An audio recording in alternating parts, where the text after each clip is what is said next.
it's, you know, it's what you need to be respected these days. I don't have a mustache. I've just got growth. So, all respect, Mr. Chadwick. Thanks. Yeah, because I haven't shaved in a while, so I didn't even know I could grow facial hair, and then quarantine happened, and I guess I now found something out new about myself. So, but yeah, guys, thanks for letting me hop on here and talk. Dave and I were talking about kind of you know, I think it's awesome for you guys to kind of get to know us a little bit more because, oops, sorry, I cut out there for a second.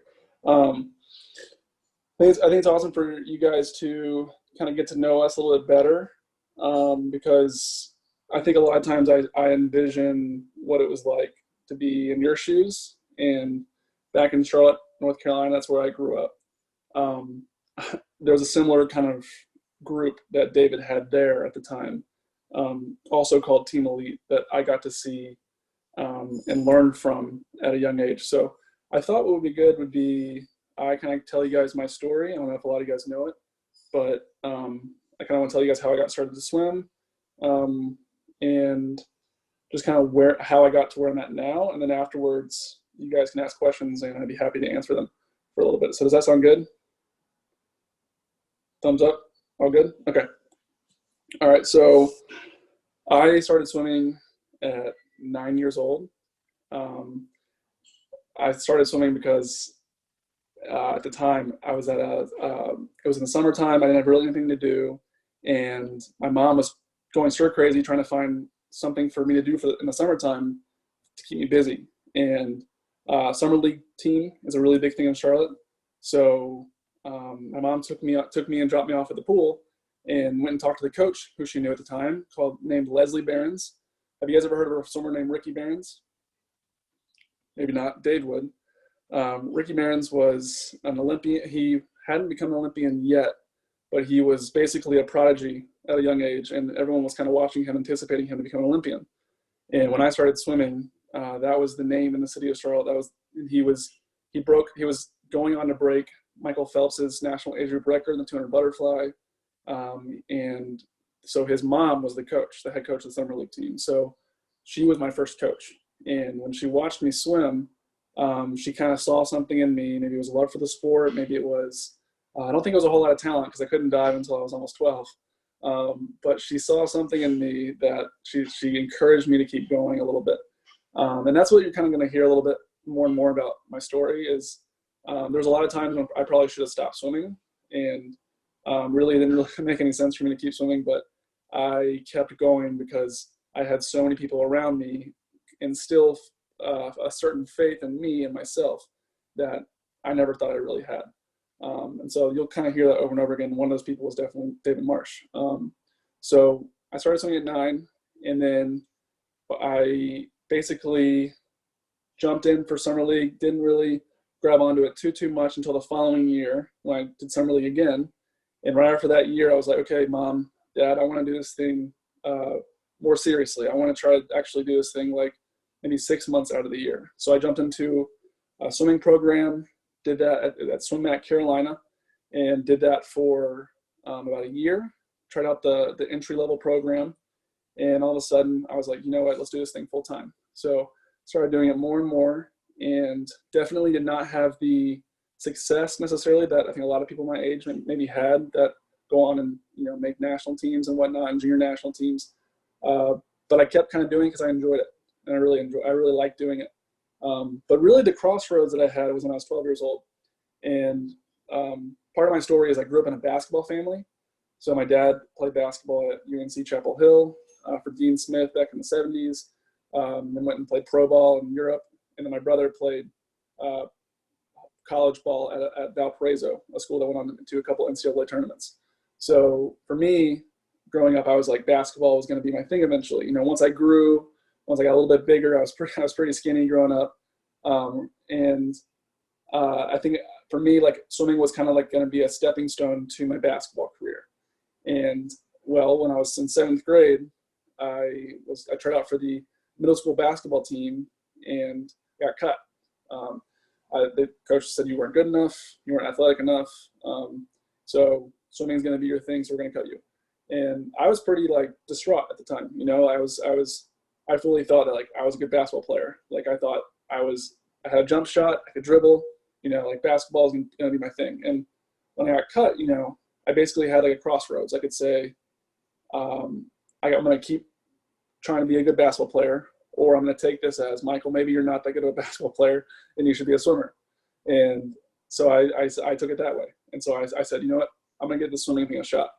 And I made it my goal right like by that time to basically swim in college. I was like, okay, what's the closest thing I can do, and that's swim in college. So I got 5 years to try to get as good as possible so I can go swim for a college. And I picked a college in my brain. I was like, okay, well, what's a great swimming school? And David Marsh was the head coach. Where do you coach? Auburn. So I was like, Auburn. I want to swim at Auburn. Auburn's my goal. And so I basically made my dream school Auburn. And I went throughout high school, got a little bit better, but I still had to fight to get moved up in groups. My parents had to fight for me to get moved up into different groups, because I had coaches at the time who said, you know, Michael has a love for the sport, but he just doesn't, he's too hyperactive. He doesn't sit still. He's disruptive to the group.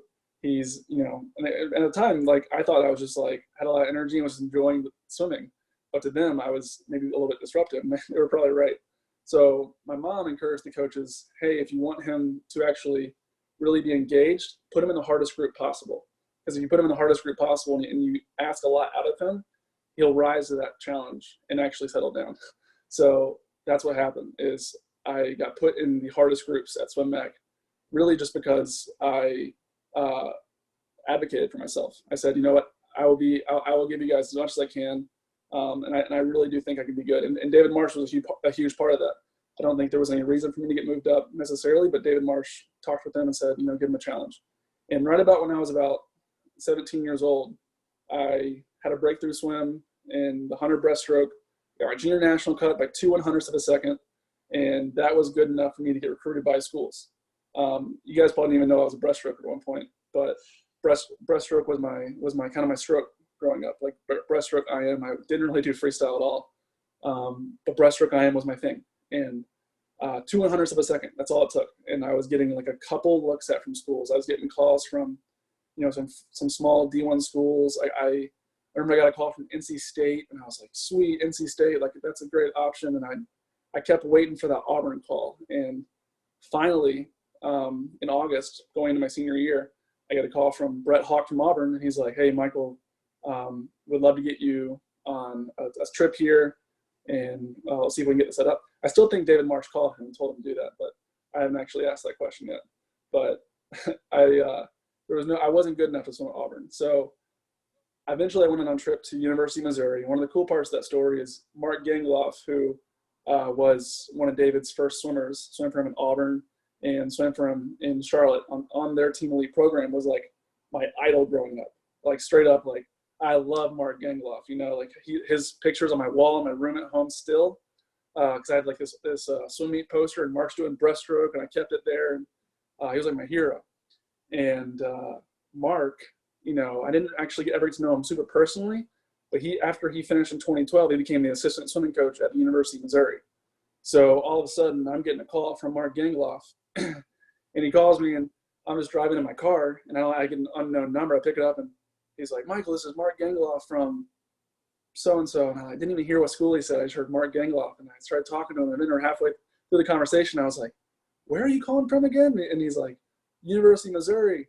I just became a head coach here about a week ago. I'm starting to recruit. And I was like, oh, okay. I didn't even know what the University of Missouri was, you know, growing up in Charlotte, North Carolina. And I took a trip. He came out that next weekend, had dinner with my family. I remember like sitting at the kitchen table with him, and he's talking to me about coming to swim for him at the University of Missouri. And I'm just like, this is amazing. Like, how did this get full circle? Like, you know, if you go upstairs, your picture is in my room. I didn't tell him that at the time, but because he probably would think I'm pretty creepy. But he knows that now. And my joke is I won't take it down. But Mark recruited me, and 2 weeks later, I'm at the University of Missouri. I'm like, you know what? I can really see a future here. So University of Missouri offers me 15% scholarship. I've loved University of Missouri, but again, I was an Auburn guy. Like, I want to swim for Auburn. So I weighed out. I took a trip to Auburn, took a trip to UNC Chapel Hill, took a trip to NC State, and I'm kind of weighing all my options. Well, three of those schools, NC State, UNC, and Auburn, all come back to me and they say, we don't really have a spot for you. We can offer you a walk-on position, but we can't really offer you much more than that. And I was like, really? Like, some of the schools were like, you can be all ACC, all NCAA by your sophomore year, but we just don't have a position for you right now. So if you want to walk on, we can probably make that work, but that's about it. And then the University of Missouri was like, we'll give you 15%. And I remember calling the coach back and being like, if you can give me 20%, I'll go. And they were like, okay, we can do that. And I committed to a program that maybe didn't have a whole lot of success at the time. They were new, had never put a swimmer on the USA national team, had never had very few NCAA All-Americans, and had barely ever even cracked top 20 in the country. So I joined this program, and my senior year in high school, I joined David Marsh's small group of athletes, where we just got to work out with him. It was about 15 of us just got to work out with him one-on-one in a small location, got his full attention. And that year I blew up. I went like a 44.6 in my 100 freestyle, I went 149 my 2 IM, I went 55.8 my 100 breaststroke, broke 2 minutes in my 200 breaststroke. So all of a sudden I had all these leveraging pieces. So now I'm entering into the University of Missouri, and I've kind of proved myself a little bit. And right away I made it my goal. Like, I want to be a leader on this team. I want to show this team, what I'm capable of. And most of all, I want to be a sprint freestyler. Like, I love my breaststroke days, but like sprint freestyle is where my dream is. So I'm gonna make it that goal. Freshman year, I had a really solid year, dropped a lot of time, didn't make NCAAs individually, but was really fortunate in that a guy who was ahead of me ended up getting kicked off the team for no reason. He was the fastest guy on our team, got kicked off like 2 weeks before SECs. And as a freshman, they came to me and they're like, Michael, you're going to have to anchor all 5 of our relays at SECs. And I'm like, wait, what? Like, I've only anchored 2 relays this whole year. And they're like, yeah, you're the only guy we got. So I had to anchor all 5 of our relays at SECs while also doing my individual events. We ended up having really good SECs, and all 5 of our relays qualified for NCAAs. So I got to go to NCAAs and anchor all 5 of our relays at NCAAs. That summer, I got to kind of like, I had a really solid summer, but came off of it with, I didn't make an international team that summer. I didn't qualify for any, that was a selection summer. I didn't make a Pan American Games team or a World University Games team or any kind of team that would set me up for some national team success. So I came off of my freshman year and was like, let's do this. Like, I know exactly what the process is. In my sophomore year, I buckled down and dropped to a 42 to 100 freestyle and got 5th at NCAAs and was the fastest American in that heat. So what that did was, this is 2015, and now all of a sudden I'm walking into the summer with a little bit of leverage the year before the Olympics, and I make the USA national team with the 100 free and the 50 free. So this is 2015. We're talking about really only 2.5 years since I've gotten, or really 3 years since I've gotten my first junior national cut. So you guys want to talk about how quick of a development sometimes we have in the sport. I mean, that was within 3 years, I'm already on the USA national team. And now it's the year before the Olympics, and I have all this media attention saying, Michael Chadwick sitting third and 4th in the country in 100 free and 50 free, and we got to be on the watch for him to make the 2016 Olympic team. And so going into my junior year, all of a sudden I have all this pressure on me, because I'm like, man, like, I've never even, I was always swimming just free. I just enjoyed swimming. I enjoyed the competition. I enjoyed just competing, and I enjoyed getting better. But now all of a sudden it's me turning into, I have to make the Olympic team. If I don't make the Olympic team, I'm a failure. And that's what I brought into my junior year. And I can be quite honest with you guys, that's not a fun way to swim, because by the time I got to Olympic trials in 2016, I was exhausted, because I'd already swum that race in my head about 1 million times that year. So by the time I got to that race, I actually had just like the biggest fluke ever happen. I dove off the blocks in the morning heat of the 100 freestyle, and my arm collapsed by my side. And I was in lane 4. I was the fourth fastest person in the heat in the whole race. So top 6 make the Olympic team, right? So I'm seeded 4th going into the meet. So I'm seeded basically to make the team. Really, if I go my best time, I make the Olympic team. And my arm comes down at my side, and I come up at Anthony Irvin's hip at the 15-meter mark. So I book it, try to race as fast as I can, burn out after the first 75, and just totally tank and add a second to my 100 freestyle. Okay, so I'm like, all right, well, that was the worst thing that could have happened ever. Maybe I just barely made semifinals. So I can remember walking out, and so in Olympic trials, there's like 3 rooms before you walk out to your actual race. And then when you're walking out, you have to go all the way around. You pass all these like media people who want to talk to people who swim really well. I'm still processing, and you get to this big screen that has all the results. And I can remember getting to it and waiting for the last couple of heats to finish, and the results pop up, and my name is at 18th. And I'm just like, I'm just a mess. Like what just happened? I felt like a bad dream. And my coaches picked me up. They walked me back to our area, and we're trying to brainstorm what we can do. And David comes over and talks to me, and he's like, okay, Michael, like maybe someone will scratch. Okay, so maybe someone will scratch and they'll get into the top 16. And so there's a little bit of hope in my mind. I'm like, okay, yeah, maybe 2 people will scratch, and I'll be 16th, and I can go swim. And we can put this behind me. Ryan Lochte scratches. So Ryan Lochte scratches, and he was a training partner of mine. He had already made the Olympic team, so he was good. He scratched. I'm 17th now. So I need one more person to scratch so I can go swim the semifinal race. So put yourself in my shoes. Like, what would you have done? Basically, I looked at the names, and I was like, okay, who do I know? I've only been on the USA national team for a year, but I know a few of these guys. Who can I know? So I went to Connor Dwyer, who had already made the team in the 200 freestyle. And I walked up to him, just like stopped him on the side of the pool, and was like, hey, Connor, really awkward question for you. I had this happen to me. I'm sitting at 17th. You've made the team. Is there any chance you would scratch for me so I can go swim the night?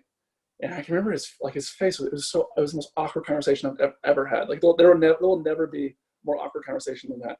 And he looks at me. He's like, I don't think so, man. But I can ask my coach and just see. And I leave and go to lunch with my parents and my family. And as you can imagine, it was a pretty quiet lunch. And we're just waiting for this phone call from Coach Marsh to basically tell me if I can swim that night. Because, again, prelims, semifinals are at night, and then finals are the next night. So I'm just waiting. It's about 2 p.m. I got about 4 hours until finals start. And I get a call from David. I go outside, and David comes up to me. He talks to me, and he's like, hey, Connor's not going to scratch. And I can just remember being like, I just started crying. I could never imagine that was going to be the point of how my 100-free Olympic journey was going to stop. So Coach Marsh really showed me like why in swimming at that moment. Because then I had about 4 days until my 50 freestyle. So for those 4 days, Coach Marsh had different coaches come up and talk to me. I can remember different coaches coming and stopping me because basically like what happened to me spread pretty quick. Swim Swam wrote an article on it, and basically the next day we came to this decision that I was going to time trial 100 freestyle, just to show what I was capable of. This was a fluke. And the next day I time trialed a 48.8 right at my best time in the 100 freestyle, and I time trialed a time that would have put me about 6th on that final race. So it would have put me right at being on that Olympic team. And I was just in the prelim at 1 o'clock in the afternoon with a pool by myself.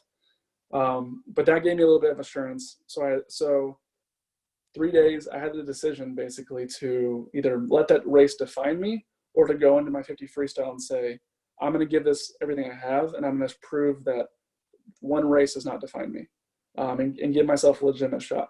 So I made it all the way through the 50 freestyle to the top 8, the final race, and I got 5th.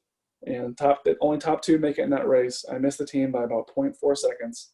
But you know what? Like, I finished it on my terms, and I finished it in a way that like proved that I am capable of swimming at a high level.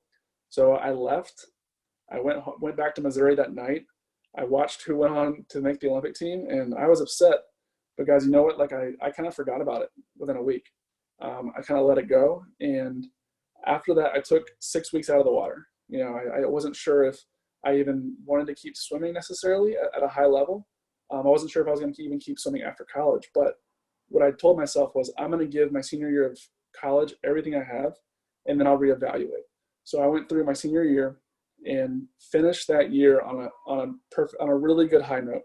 I finished with a 40.9 second 100 freestyle.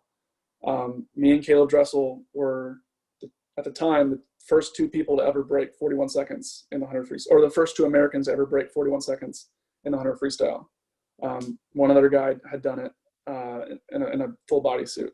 So after that, I committed to swimming professionally, and went towards that summer, came home to Charlotte, swam with David Marsh, and he put me on the 2017 World Championship team.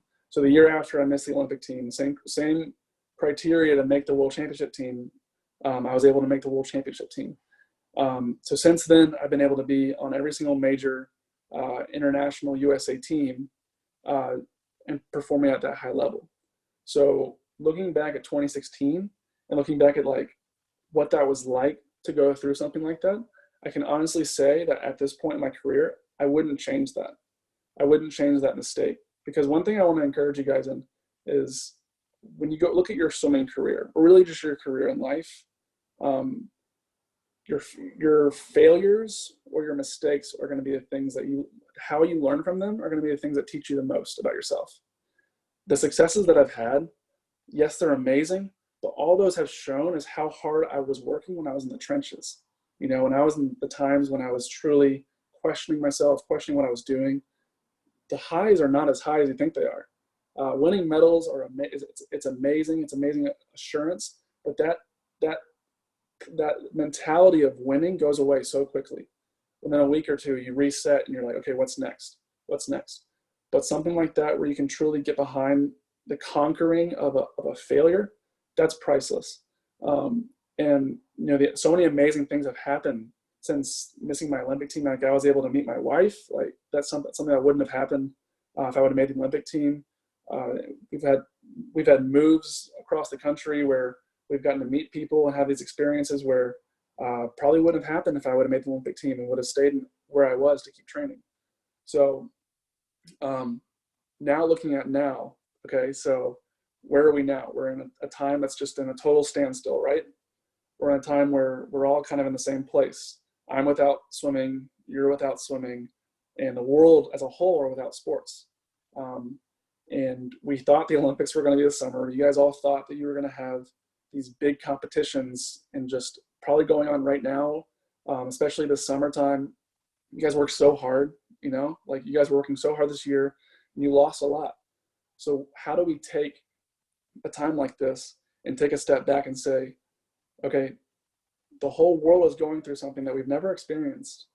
We've never gone through anything like this, but there's so much to be learned here, so that when we come back off of this and we go back to reality, how strong are we actually going to be? Okay, because we have 1 year until the next Olympics. You guys have this fall to look forward to. I know a lot of you have so many aspirations to go swim in college. Some of you have even already committed to go to colleges and swim. My encouragement is, what are you doing in this time to make sure that you're prepared for what comes next? Because that's been the whole thing that we've been working on Team Elite, is what's your why, what's your purpose, and how are we doing this time to make sure that we're going to come off of it as strong as possible? Because we all have to go through one more Olympic year. We have to go through one more Olympic year where we have to pick out the things. It's actually, if you think about it, it's in some ways it's a blessing, because where you can look back at these past 6 months and you can pick those little moments or those practices where maybe you didn't handle it the best way, or that one competition where maybe you didn't have the swim you wanted to have, or you didn't behave the way you wanted to have. There's so many choices where you can look back and say, you know what, I get this rare opportunity, this once in a lifetime opportunity to actually get a second chance on that. And that's what we're doing. We're coming off of this and we're going to say, you know what, once everything starts picking up, I'm going to be ready. I'm going to be ready. I'm going to put full force ahead for 12 months and make that team. So that's my encouragement to you guys. Make sure you're having conversations with people that are pouring into you, like David. David, Javi, and Coach Marsh are all people who have such a positive voice and have seen so many things and so many valuable lessons that are so valuable for you guys to learn. and develop. Your swimming career is such a small part of what life is in general. The things you learn from your time in swimming are the things you're going to be applying to the next thing. So let's focus on life as a whole. And yes, it's hard not being able to swim right now, but what can we be doing during this time that can be equally as fulfilling? Okay. All right. So I think let's open up for some Q&A. If you guys have any questions, I will answer the best way I can. So any questions? Yeah, I had a quick question. Yeah. Okay.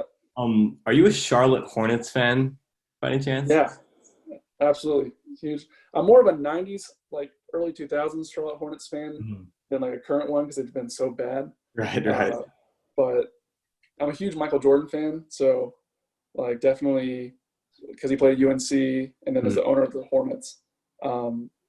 Wherever he goes, I tend to be a fan. So, but yeah, I wish the Hornets were better, but they've just been so bad. Right, because they lost Kemba. So. Yep. Yeah, Kemba. I have a question. Okay. Why did you kind of like let your breaststroke, like why did you only focus on sprint free and not like continue with breaststroke and IM? Okay, so that's an interesting question because when I say that I dropped breaststroke and IM, I didn't fully drop it. I think when I say that, I mean that like I changed as more of as my passion. Because the funny thing is, I think personally, I wanted to just kind of forget about breaststroke and IM because, you know, I saw such a future in myself in the sprints that I think I just didn't really care for breaststroke and IM. But actually, the coaches at Missouri wouldn't let me do that. They wouldn't let me forget about my breaststroke and IM pass. So actually, they kept me in breaststroke and IM really all 4 years. And the only year we really fully forgot about it was my junior year. And that was probably my worst year of, you know, success. So beginning of my senior year, they put me back in IM group and were training me every single day in IM. So actually, like I just got my school record broken in the 200 IM about like 6 months ago. So I still kept my IM base. It was a great way for me to train and like stay in shape. But Missouri was a pretty well-known IM school while I was there, and I kept training that whole time. So we had really good breaststrokers on the team too. So a lot of times when you go to a university, it's not always about like what you want to do, but also where you're needed. So we had a guy who was a national champion 100 breaststroker my junior year, and there was a lot of pieces where I didn't necessarily need to be a breaststroker. We needed a freestyler. But actually, my senior year, I went back to doing the 100 breaststroke, and I got 11th in NCAA's in the 100 breaststroke. I went 52.2. So I still went full circle and came back to breaststroke. And I actually had a big old bet with a bunch of guys on my team if I could make the A final at NCAA's. And there was like a 50-50 people thought I could make it or didn't make it. And I missed it by 3 spots, so I was kind of mad. But no, I didn't fully ever lose my IM or my breaststroke. I think I just kind of transitioned to where the team needed me most. Thank you. Yeah. Hey, real quick, what did that conversation look like with your college coaches when you're trying to pursue maybe one passion and they need you in different areas? What did that conversation over time look like?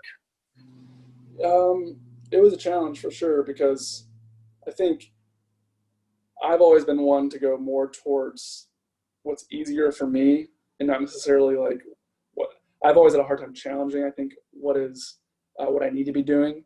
So I need a coach a lot of times who just says, Michael, you're doing this, because naturally I think a lot of athletes are like this, but we just wanted to gravitate towards the things that are comfortable. The 50 free and the 100 free were very comfortable for me, but the 200 freestyle, the coaches always were like pushing me to be more of a 200 freestyle to get that base. And eventually I think I learned that they're right, because when you have enough races to where you don't feel like you're fully in shape, eventually you kind of trust that like, hey, maybe these coaches know what they're talking about when I'm not racing this the way they want me to. You know, if I'm dying at the end of my races, you know, I probably need more training to get more of that base. So it was definitely a conversation we had over and over and over again. Honestly, I didn't always handle it well, because sometimes, you know, if I'm doing a set that I think is absolutely ridiculous, I don't need to be doing, in the moment, I'm going to argue and probably be a little bit difficult to work with because I think that I'm right. The challenging part is so much of being an athlete and so much of being a swimmer is just simply being humble. And humility in a sport goes a long way, because if I can take a step back and understand why my coach is saying this, they're not just saying this just to, hurt me or put me through pain. They actually want what's best for me. I think it took me a couple of years to mature in a mindset that actually recognized that they also want equally what's best for me, if not more. So once I got to that place where I knew that, the relationship I had with my coaches and my synergy with the team was much, much better. But there's this, I've said this a lot of times, but your trust in your trust in the process and in your coaches is one of the most important parts about being an athlete. 100%. Very good. Hey guys, good time to jump in if you got, something you want to ask, because in a few minutes I'm going to be asking Michael to kind of maybe share some stuff what's going on in the next couple of weeks, or maybe starting, even right now, but the direction that's Team Elite's going and some opportunities that may be available. So if you guys could, throw your Q&As in there now, that would be awesome before we change from past to future talk. Hey, Dave, I'm out here on my running around doing some errands on my scooter, if you can't tell. Yeah, you look good. Yeah. But wanted to, Michael, I'm sure I got on when he's talking about the Missouri days, or actually the end of the Olympic trial experience. And Michael, I just wanted you to, if you wouldn't mind digging in a little bit deeper to, because all these guys here are swimmers who, when they get back in the water, they're going to feel pretty funky. And hopefully all you guys are getting in the beaches now and getting in water some ways you can. I don't know if Dave's shared with you, some of you guys, the swim labs has got some spots open, but there's some ways to get back in the water, some right now. But one way or another, you're going to feel funny. And the thing that strikes me with Michael is that we're constantly working on Michael's stroke. I mean, it's like, so as much as you may feel like you're, that it's, gosh, I feel so strange. Why is it coming back faster? It's like, how many years are you into it now, Michael? And not just your freestyle, but your other strokes. I mean, he did a little race against Mariusz yesterday, free flying, that beat Mariusz, which is pretty good. So it's like we were always working on new little skills where he can get better. And can you comment on that, Michael? Yeah, so I'm 25 now. It's been about 16 years of me being in the sport. And, one of the things that's, I think, my favorite parts about swimming is I feel like there's always something that I'm learning with this. There's not, never once in the sport have I felt like I've learned everything I can and I'm officially done. I'm done learning. Honestly, I probably feel now more like there's more things I can work on than I did 10 years ago, because as you grow in the sport and as you grow in yourself, you start to learn the areas that you can get better at, so when David's talking about my stroke, we're always working out. Gosh, my hand just going out to the right just a little bit is something that my brain, I've been doing unconsciously for years. And I always thought that was good. I'm holding water, I'm feeling it feels good. But simply just bringing in just 2 inches is the difference of me holding significantly more water, and probably the difference between a few tenths of a second in my race. I think one thing that is really important is to understand that every one of you guys is so different than the other. There's not one routine or one size that's going to fit all for you guys. Some of you are going to be the kind of athlete who can jump into the water at any point in time and just naturally feel good. Some of you are going to be ones who maybe it takes a little bit more time to figure out your stroke. You go 2 days out of the water, you lose your stroke a little bit. What you have to get comfortable in is knowing that there's neither one is right, because as feel is a really strange thing in our sport. And it might go away with 2 or 3 days out of the water or a week out of the water. But the funny thing is it really does come back quickly. Besides the fact that if I take, a week out and I come back and I feel a little funky for a few days, I do believe that our bodies are really, really good at adapting. and really good at coming back quickly. So never think that you know everything in the sport. I can tell you that right now. There's always something to learn. There's always something to get better at. I am extremely top dominant in my stroke. So my upper body strength carries me in the pool. And I've been learning how to incorporate my lower body, like, cause I got these long skinny legs that don't kick near as good as like someone like Marius does, who just, if we do underwater stuff, he just absolutely blows me out of the water. So if we do a set of like 10, 25s underwater and Marius is absolutely destroying me on it, well, instead of getting really frustrated and saying, I'm done, I quit, which is really the thing I want to do, it's saying, hey, Marius, can you teach me what you're doing? Can you help me understand how are you able to move that much faster than I am? And the great thing about having teammates like that is he helps me. He teaches me like, hey, you're doing this wrong. You need to be doing more of this. Work on this. Think about this. And there's so much value in that as well. So definitely a huge part of this time is and the fear that's in all our minds is what's going to happen when we get back to the pool. Yeah, what's going to happen if it's another month of this or whatever.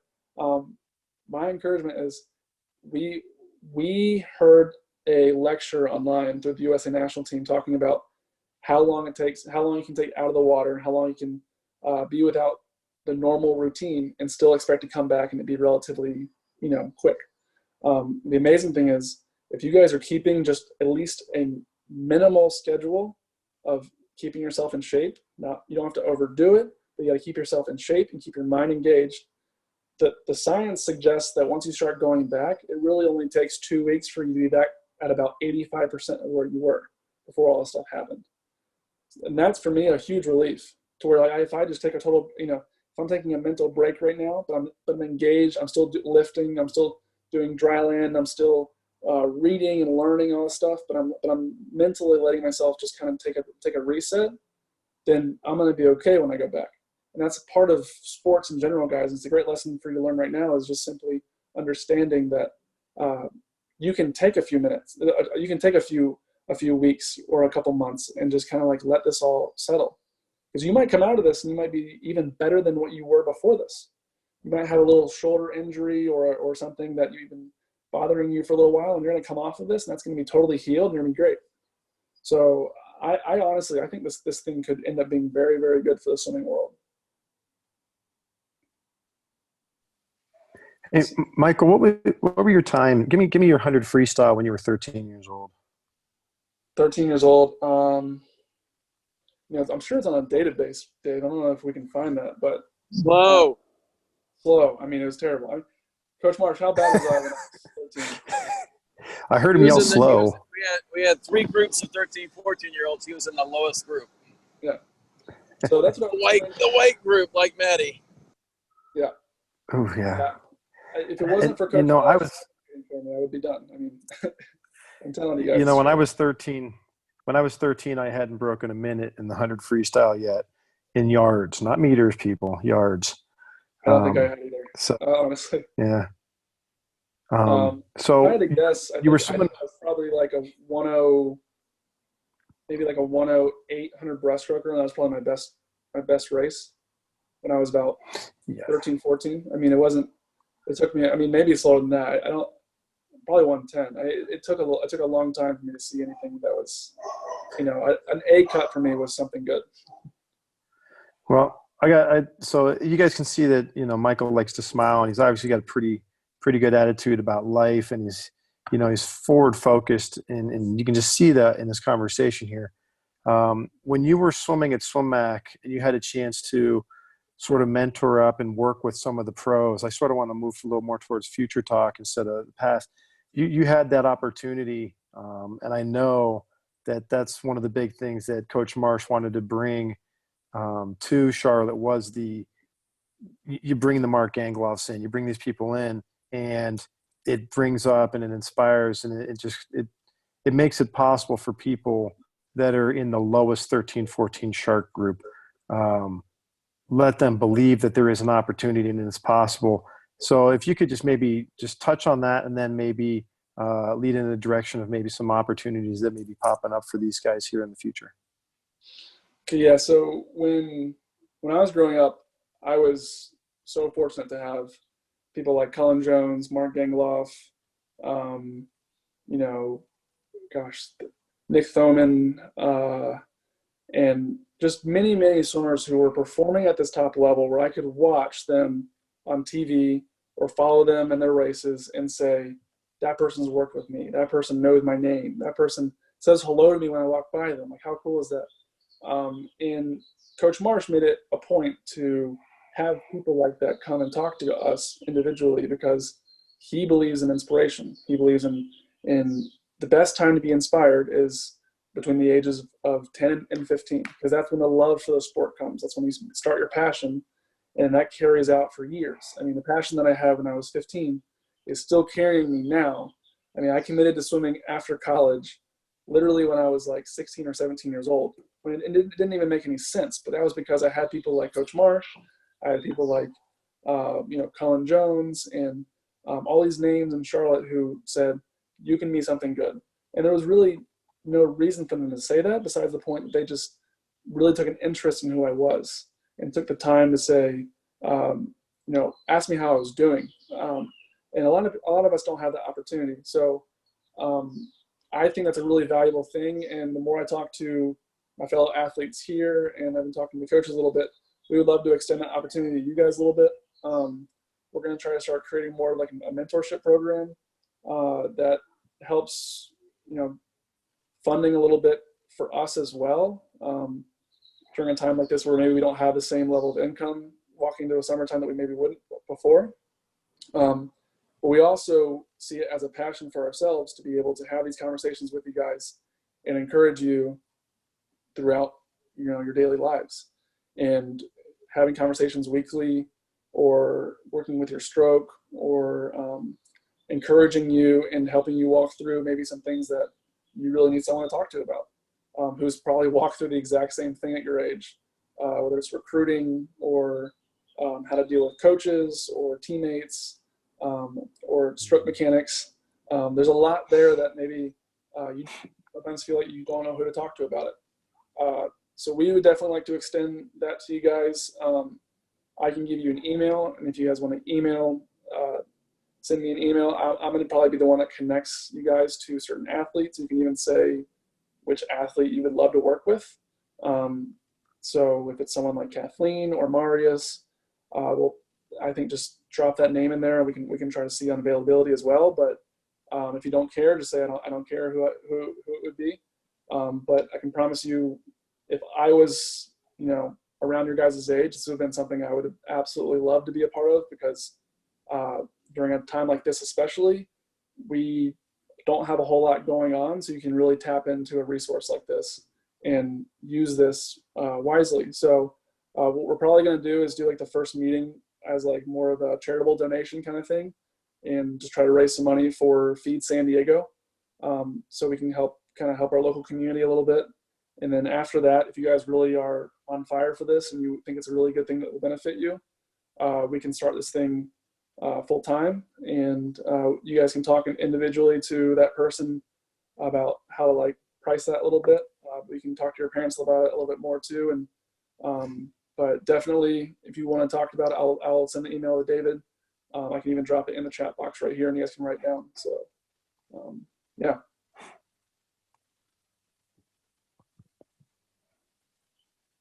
That's good. I'm not sure if David wants to jump in. Maybe he's scootering around and getting stuff in. I am. Give me a second here. There we go. So the other part, I actually couldn't hear completely clearly, but I'm parking right now. But this is also about helping the Team Elite guys. It sounds like helping you for sure. For sure, it would help you guys, and it's also has to do with the wherewithal, because not all of you have the financial resources with your families and all to just dish out money for private mentoring sort of opportunities like this.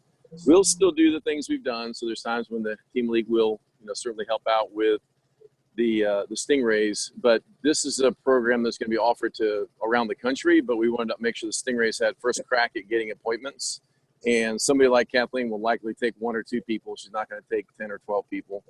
And with we want to initiate everything with it being the first session being primarily focused on supporting the COVID virus. And then really from then on, you're really supporting yourself and your growth, but also helping the team lead athlete financially make it, because as you can imagine, these guys didn't plan on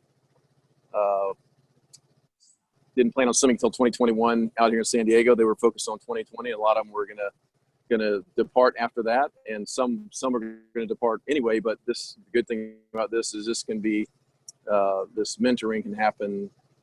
Now we've discovered via Zoom from lots of locations and to lots of people. But the Stingrays have first crack at it. So Michael, I would say you got about a week to figure out if that's something you want to do. I think the first session, that's the donation is recommended $120 for an hour. And then after that, I think Michael and some of the other swimmers talked about it, feel like twice a week for half an hour will be better, and on sort of a monthly sign up. So I think that whole monthly mentoring package would be somewhere in the area of $500. So it's a big chunk of money. So it's not something to just go say, Mom and Dad, I need this. It's be aware of this. If you're in a situation where because of job loss or because of some financial hardship in any way, your families, then send that to one of the coaches, probably Dave. You'd be best to handle the immediate connection there, and we'll still try to do a mentoring session for you if you want one, and whatever you can donate to Feed San Diego, we'll do that anyway. So I don't want anybody to feel like they can't, and this is only going to be offered to the Stingrays, so this isn't something up for everybody, but this is the general plan right now. Of course, as I've told you before, you can always have swimmers, as Cash has done with Jacob, is work one-on-one with stroke instruction stuff at the pool, and that's a separate kind of situation. We're doing that through Marston Academy. This is being handled directly between you guys, so the team elite athlete will get all the benefit, and then at the beginning here, the Feed San Diego would be the first to benefit before the athletes do. So we want to give back, and then we want to make it a whole system of help. And once we get beyond the first session and the other sessions, it can be decided by the athlete if and how much they want to contribute to their charity or to that charity. It may be clear as mud, but once we start talking about it, part of the other things can happen is working with you guys, we'll work out the cobwebs before we start working with somebody from Maine or New York City. So this is something that I think can happen right here in San Diego first. And those of you that can, I suggest considering it. Do the one session, and then if you and the athlete figure out that you're loving it and you want more, then really to be a great mentor for a significant amount of time, you need more contact with them, and that's going to happen after that. Yeah, I think as well, just going off of that, like you said, this is going to be something that is probably going to be offered nationwide, but that will probably be dependent on how this goes with you guys as well. So we want to make sure, because you're local, because we work with you daily, we know a lot of you guys already. We would love to make this something for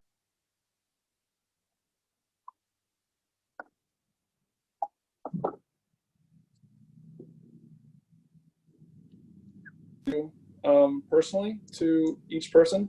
So once we roll this off into something bigger, it'll be probably something different, but that way I can kind of take hold of this and streamline this a little bit. So one thing I would encourage you is, if you do email, just say a little bit about yourself and tell us really just why you're swimming, what your purpose is, and just any other information that you think would be necessary, because we would love to know more about you and what you really want to get out of this. Okay. So that way when you have the conversation, we can kind of get going a little bit. So, but yeah, you guys want to email that, we can get started anytime this week. So, but yeah, remember to write down if you want someone in particular, or if you don't care, that would work great. So sound good? Okay. Yeah. Hey, and so guys, again, this is something that just sort of spawned out of I think a lot of these guys realizing as things have sort of kicked on, and it's been possible to not be so immediately self-focused. I mean, because a guy like Michael here has been swimming, getting ready for the trials that were supposed to be happening, and supposed to be happening here real soon that aren't going to be happening now. Listen, he was going 150 miles an hour, focusing on getting things done and correct for him. And all of a sudden he's got time and time to think, and all these athletes do. And, a lot of that is learning, or not just learning, but seeing how much they can give back and how much people are reaching out to them, and realizing how much of an impact they can have as a ambassador and a mentor. I mean, you guys have had some of these Zoom calls. I mean, just the stuff that we've talked about in this quickie call here, I mean, there's parents and people that pay psychologists, a lot of money for sessions to be hearing these things and being reinforced it. But I think once a lot of these athletes realized how much people are hungry and needing to hear what you guys tend to have access to more than not, it's just become an opportunity to say, all right, how can we give back? How can we invest into more and more athletes? And then also, at the same time, how can we turn this into a way to help us still drive towards our passion, which would be, in a funding type of capacity. So I would really encourage you guys, if you've got the opportunity, and it's something you think you'd be interested in, to look at,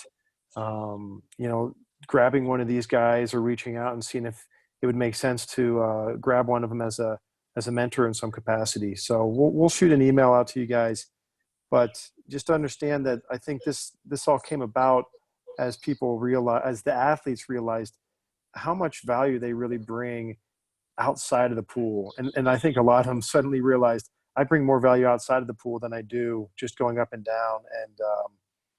And so it's a great learning experience for everybody. Absolutely. Any final questions from anyone? Does anyone want to jump in and be the last person? Anybody? Now is your chance.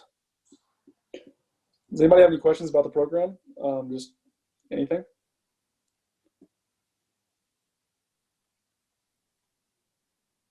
All right, we got crickets on the line. So I think I'm going to say thank you, Michael, and thanks to the people that were jumping on and listening. The information, emails on there, we'll send something out also. But I think I'm going to give this thing a wrap, and we will catch up with you guys working out tomorrow morning. But other than that, Michael, have a great night, and Thanks, thank you guys. for your time and wisdom. Appreciate it. Okay. See ya. Thank you. Thank you. Thank you.